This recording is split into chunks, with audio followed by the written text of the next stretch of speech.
Field trimmer stopped working, so took it apart.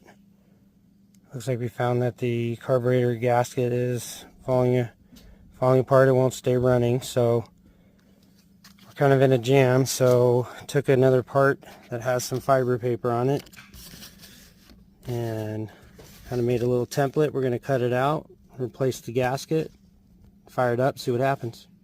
Here is the broken gasket, and here is the gasket